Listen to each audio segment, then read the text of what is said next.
Udumo kuNkulunkulu kweliphezulu nokuthula emhlabeni kubantu abathokozelwa nguye. Baba uNsibando yakubingelela ndlalifa izulu. Ngithi uJesu Kristu iNkosi. Siyambonga uNkulunkulu wethu kakhulu, siyamdumisa bangcwele. Akekho ofana naye.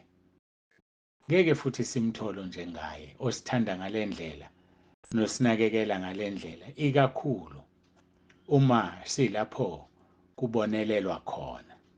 Uyazi-ke wena kukuphi la kubonelelwa khona? Hayi, kuyabonelelwa, ngeke mina ngikukhohlise. Ungakhuluma nje usho okuthandayo nani, kodwa kuyabonelelwa entabeni yendlu kaJehova.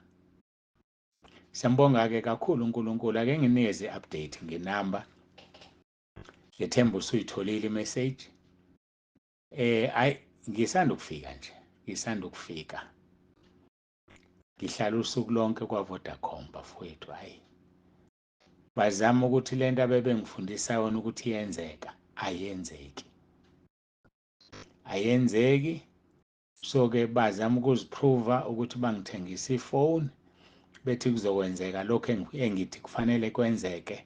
Ngibatshela ukuthi akuzokwenzeka ngale foni, bathi kuzokwenzeka.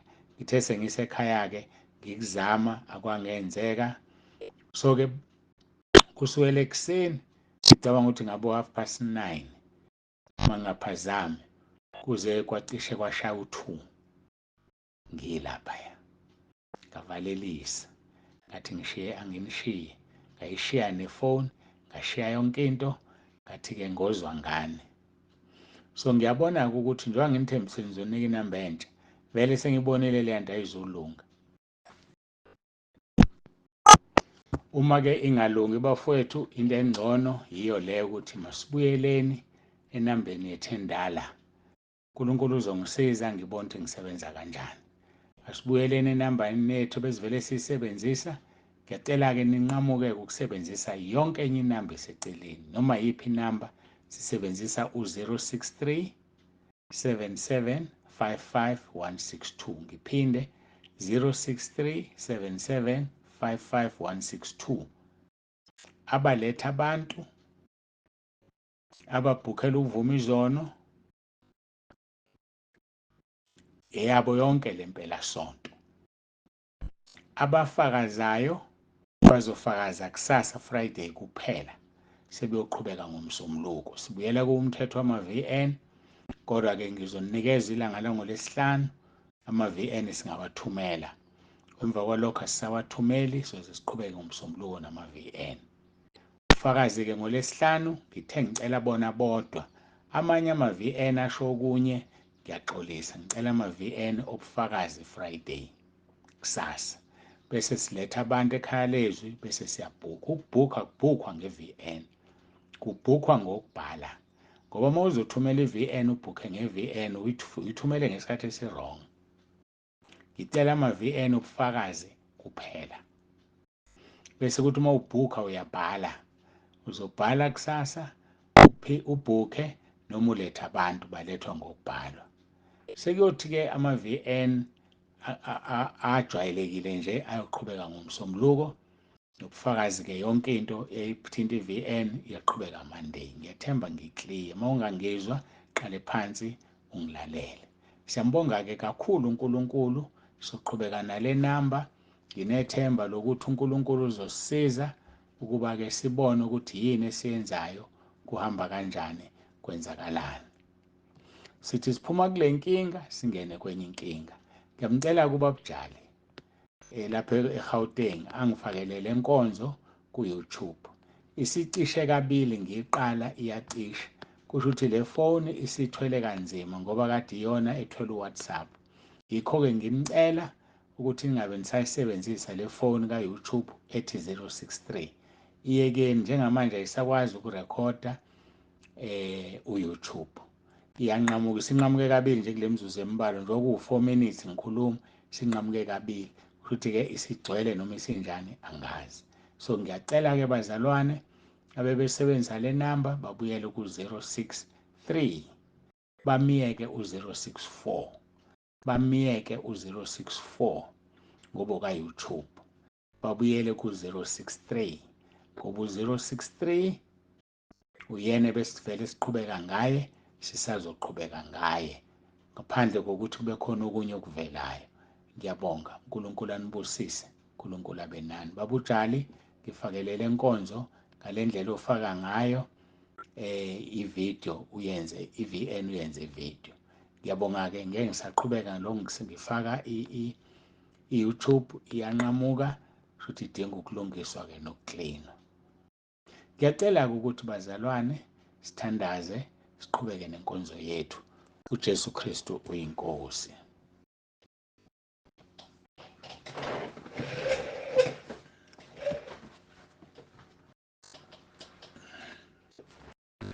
Baba olungileyo, Baba ongcwele, uNkulunkulu onomusa, siyathoba phambi kobuso bakho, siyabonga ngakho konke osenzele khona. Uthe konke sikubonge ngoba kuyintando yakho ngathi.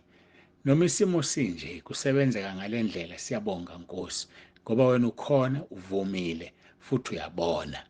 Ngiyacela-ke uNkulunkulu onomusa ukuthi uqhubeke ube nathi nakule nkonzo, uyibusise ube phakathi kwethu. uJesu Kristu uyiNkosi. Amen.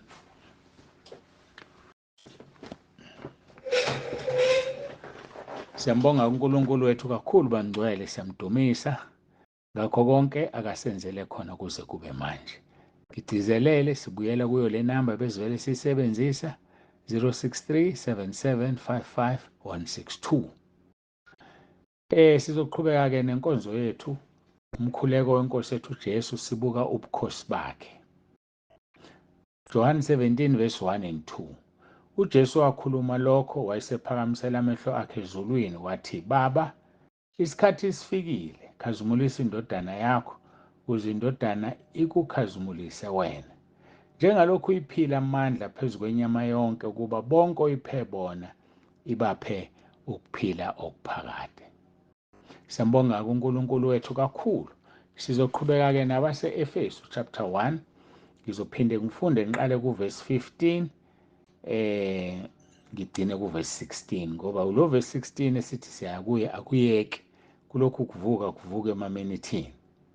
Verse 15, ngalokho nami sengizwile ngokukholwa kukini eNkosini uJesu nothando kubo bonke abangcwele. Angiyeki ukubonga ngenxa yenu, nginikhumbula emkhulekweni yami. Nginikhumbula emikhulekweni yami. Izolo ngithinte indaba ethi uNkulunkulu ubona inhloso abese kuvuza. Ungayenza into enhle kanti inhloso yakho imbi. Ngingakayike kuverse 16, ake sicacise indaba yenhloso. Ngilijwayele nje leli lizwi, ngizoliphinda ngiliquote ngoba abantu bahlale befika abaningi basha. Amahubo 66 uverse 17 kuya ku-20 licacisa ukuthi uNkulunkulu unaka inhloso. Uthi uverse 17, ngakhala kuye ngomlomo wami, ukudumisa kwakuphansi kolimi lwami. Ukukhala nokudumisa izinto ezimbili ezingahlangene. Uma ukhala usukunxusa ucela, uma udumisa usukubonga. Uthi kuDavide la, ngakhala kuye ngomlomo wami. So ngomlomo wayekhala elila ngento ayililela, kodwa uthi ukudumisa kwakuphansi kolimi lwakhe. Yabona ukuthi inhloso le, ukhala nje kodwa uyadumisa. Usethi uverse 18, uma bengiqonda ububi enhlizweni yami bingayokungizwa inkosi. So kusho ukuthi ukukhala kwakhe uma wayiqonda ububi ngakho kungena kudumisa, inkosi yayingeza umuzwa. Kusho ukuthi masikhala kuNkulunkulu asikhale nokudumisa. Uyeke ukukhala uthi, Nkosi mina ngenzeni kuwe? Nkosi ngakona ngani mina? Cha. Makukhonto oyikhalelayo, khala udumise ukuze uphendulwe ngoba uNkulunkulu ubona inhloso. Ake ngiliphinde verse 17 no-18, ngakhala kuye ngomlomo wami, ukudumisa kwakuphansi kolimi lwami. Uma bengiqonda ububi enhlizweni yami bingayokungizwa inkosi. So mawucela uqonde ububi, inkosi ayizokuzwa. Mawucela ungenandumiso, inkosi ayizokuzwa. Ngiyacela Nkosi ungiphilisele nangumama wami. Njobe gula nje mphilise Nkosi kuze ngibone ukuthi ukhona. Hawu. Wazi ukuthi ukhona, ukuqala kwakho nje uguqa uthandaze uyazi ukuthi ukhona. Istatement esifana naleso senza umkhuleko wakho ungaphenduli. Ngenzela ukuthi Inkosi ukuze ngibone ukuthi ukhona. Awuzuphendulwa wena. Ngoba izwi leNkosi kumaHebheru chapter 11 verse 6 lithi ngaphandle kokukholwa akukho ukumthokozisa uNkulunkulu. Kodwa uthokoziswa yilabo abeza kuye bekholwa ukuthi ukhona nokuthi ungumvuzo walabo abamfunayo. Uqalelani ukuthandaza uma ungakholwa ukuthi ukhona? Uyakholwa ukuthi ukhona. Musumncikisela-ke. Umtshela ukuthi ngizobuza ngibona ukuthi ukhona Nkosi. Ngenzela u-1 2 ukuthandazelani ngoba uvele uyakholwa ukuthi ukhona. Ikuthandazile. Uzothi uma ungasaphendulwa buse uyakhala. uNkulunkulu ubuka inhloso esenhlizweni ngaphezu kwesenzo senzayo. Akuhlulele ngenhloso. Hayi ngento oyenzayo. Ungenza into enhle njengoba ngasho izolo kanti uhlose okubi bese uNkulunkulu enze njani? Akujezisele ukwenza okuhle ngoba ngokuhle kwakho uhlose kabi. So banjalo kabantu abathanda ukuveza istatement athi ngiyofakaza khona bezobona ukuthi ngisaphila mina ngisavutha emoyeni. Ufakazela abantu kanti ingakho kungezubusiswa nje. Awuthi ngiye kule nkonzo ngibalaye ngikubakhombisa ukuthi ngisekhona. Ukuya kwakho kuleyo nkonzo nalawo magama uzoziprove ukuthi awukho. Wena uthi uzoveza ukuthi ukhona. Asenzele umuntu, senzele iNkosi ngoba iyona ezosinika umvuzo. Hayi asenzele umuntu. Khona sengiyathemtheka nje manje ukuthi ngiye lapha kwabaseKolose chapter 3 la lisitshela khona ukuthi asenzele umuntu webazalwane. Kodwa abantu bakithi bangcwele. Kolose chapter 3 verse 23 konke enikwenzayo kwenzeni ngenhliziyo kungathi kwenzelwa iNkosi qha abantu. Angiphinde. Konke enikwenzayo kwenzeni ngenhliziyo kungathi kwenzelwa iNkosi qha abantu. Nazi ukuthi niyakwamukela umvuzo wefa eNkosini khonzani iNkosi uJesu. Ngokuba lo wenza ukungalungi uyakwamukela ukungalunga akwenzileyo akukho ukukhetha umuntu. So into oyenzayo yenze ungayenzeli umuntu. Abasebenzayo beqashiwe mususebenza ngoba uqonda ukujabulisa umqashi. Sebenza ujabulisa uJesu ezulwini. Mhlawumbe usebenza ekhaya lomuntu. Ukuthi ukuphethe kanjani yakuhlukumeza noma wenzani akusizi lokho. Okusiza ukuthi usazokwahlulelwa ngokusebenza kwakho. Yenza sengathi usebenzela uJesu hayi umuntu. Ngoba uNkulunkulu ubukani inhloso abese kunika umvuzo. Lisho njalo-ke konke enikwenzayo kwenzeni ngenhliziyo kungathi kwenzelwa iNkosi qha abantu. Nazi ukuthi niyakwamukelisa umvuzo wefa eNkosini khonzani iNkosi uJesu. Ngokuba lo wenza ukungalungi uyakwamukelisa ukungalungi akwenzileyo akukho ukukhetha umuntu kuNkulunkulu. Asibuyeleke kumaHubo 66. Ngakhala kuye ngomlomo wami ukudumisa kwakuphansi kolimi lwami. Verse 18. Uma bengiqonda ububi enhlizweni yami bengayi ukungizwa iNkosi. iNkosi ayiwuzi umkhuleko wocela into embi. Noma ocela into enhle kodwa efuna ukulaya umuntu, uNkulunkulu akawuzwa lo mkhuleko. Nkosi ngifuna ukuphasa esikoleni ngibakhombise. Waqala nje uthi uyabakhombisa, uNkulunkulu akasangeni usumqoshile lapho. Wenza nje into ufuna ukubakhombisa. Hayi. Yenzela uNkulunkulu, khombisa uNkulunkulu, akunika umvuzo kuleli nakolizayo. Verse 19, maHubo 66. Ngempela, uNkulunkulu uzwile walalela izwi lomkhuleko wami. Why? Ngoba ngakhala kuye ngomlomo wami ukudumisa kwakuphansi kolimi. Bese 2 verse 20. Makabonge uNkulunkulu ongalahlanga umkhuleko wami nomusa wakhe kimi.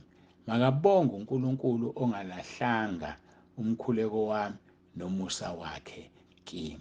Akawulahla umkhuleko womuntu. Uma uqonde ubuhle, uma ukhuleka ngenhliziyo, uma ukhala kuye ngomlomo ukudumisa kuphansi kolimi lwakho. Ngakho-ke lithi makabonge uNkulunkulu ungawulahlanga umkhuleko wami, futhi nomusa wakhe kimi akawulahlanga. Ngoba uyakwazi ukuwususa umusa wakhe, kodwa uyakwazi ukuthi angawususi. uNkulunkulu akakusize, uNkulunkulu akubiyele. Sibuyele-ke ezweni lethu laphaya kwabaseFesu. Bengidlula nje la, ngoba phela akudlulwa ngendlu yakhiwa. Kuthi kuvesi 15 and 16 kwabaseFesu chapter 1, ngalokho nami sengizwile ngokukholwa kini eNkosini uJesu nothando kubo bonke abangcwele. Angiyeki ukubonga ngenxa yenu, nginikhumbula emkhulekweni yami. Kusho ukuthi ngaso sonke isikhathi uPaul wayebonga, ebakhumbula emkhulekweni yakhe, kungebona abase-Efesu bodwa, kodwa ibandla lonke. Ngiyambonga uNkulunkulu wanginika isifundo ngalezi iy'ntshumayelo zikaPawulu. Ndandene lapho kuZenzo 28, athi iminyaka emithathu angiyekanga ukuneluleka ubusuku nemini ngezinyembezi. Lento engiyenzayo ekhaya lethu. Kimina-ke unyaka ka-5 lo, engikholwa ukuthi nizobaletha abantu kakhulu, sifike ku-10,000 sidumise uNkulunkulu mhla ka-30 March. Angiyeki ukubonga ngenxa yenu, nginikhumbule emkhulekweni yami. Siyakhunjulwa emkhulekweni yenceku. Uma senzani?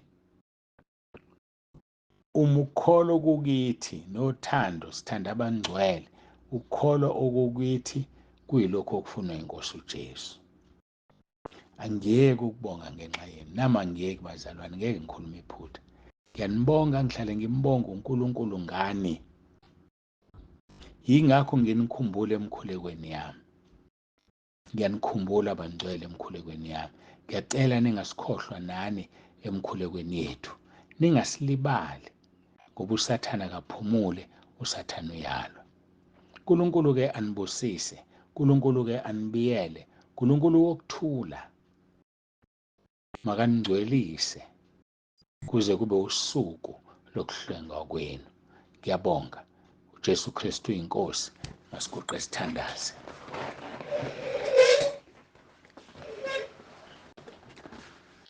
Babongcwele, babolungileyo, uNkulunkulu onomusa, ngiyazithoba phambi kobuso bakho.